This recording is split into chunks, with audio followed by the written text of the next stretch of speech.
Welcome to the Wizard of Radical Self-Respect. My name is Jared Mello, and today we're going to talk about why believing in soulmates doesn't usually help you. But before I get into that, please stay tuned to the end of this where I discuss the origins of the expression, a baker's dozen. It'll probably surprise you how it came about.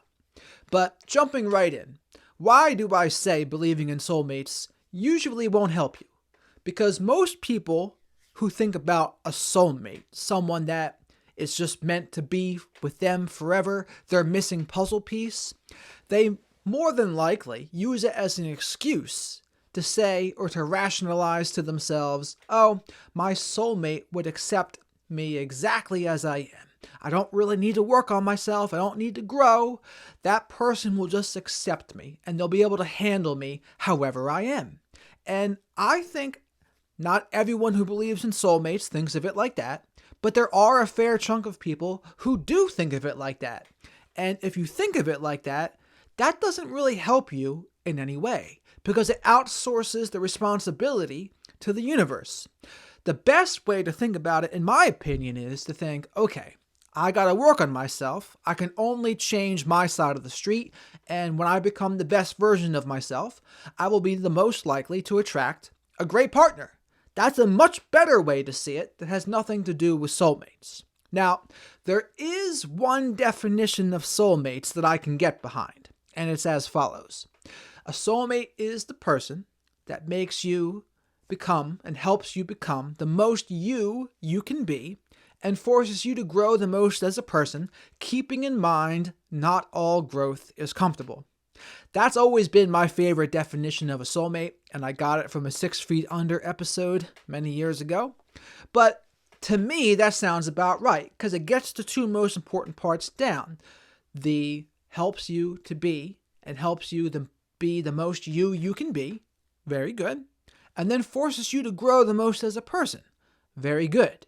There are a lot of people that may be one or the other. There are people that will help you be the most you can be, but they're not really going to force you to grow. They're not really going to push you in your life. Many of those kinds of people are just like the fun-going, party-going type, easy-going, no boundaries. And then there's the other kind, the kind that will make you grow, and they will force you to grow, but they'll kind of do it in a toxic type way. And you'll know it's more of a toxic type way because they will not help you be the most you can be. And you will probably want to walk on eggshells around them. And you won't feel very safe. So I know there are helpers out there that pride themselves on forcing people to grow, but they're not always doing it in a way that makes them feel safe and doesn't help that person become the most you can be. They have one, but not the other. The perfect mixture is the person that does help you become the most you can be and helps you to grow in a non-toxic way, is understanding but also pushes you to grow too at the same time. Has the combination of both. That's the version of a soulmate I could get behind. But either way, I don't really believe a soulmate even exists. I think there's the possibility of many kinds of connections out there. There's a lot of possible great connections. And if you find one that fits that definition for you, great. But just make sure you're not the kind of person that sees a soulmate as more like an excuse or a rationalization to not work on yourself. To think something like, oh, this person will accept me at my worst. I don't need to work on my traumas. I don't need to work on my shortcomings and defects. That person will just accept me. And that line of thinking does not help anyone. It does not help anyone become a better version of themselves, and it doesn't force them or help them to meet a better person. The kind of attitude that helps you meet a better person is when you take responsibility for everything in your life, and you think, I can only handle and take care of what's on my side of the street.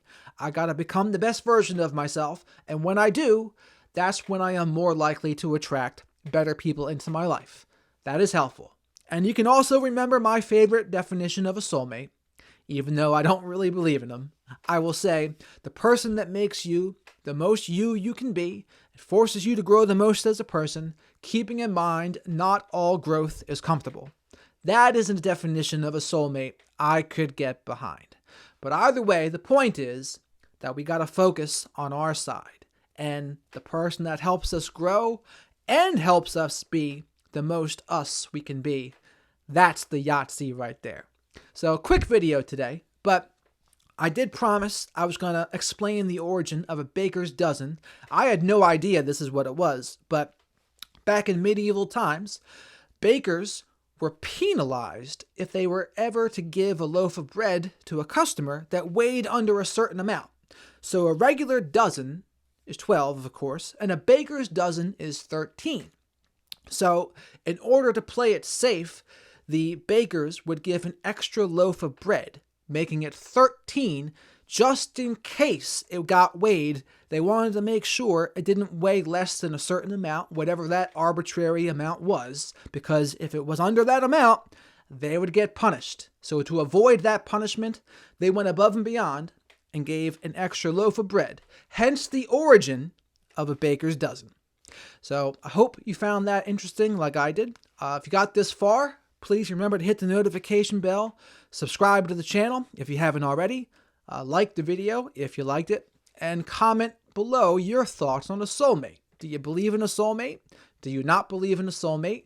What do you think of my favorite definition of a soulmate? I would love to hear it. So with that, thank you very much for watching, and have a great rest of your day.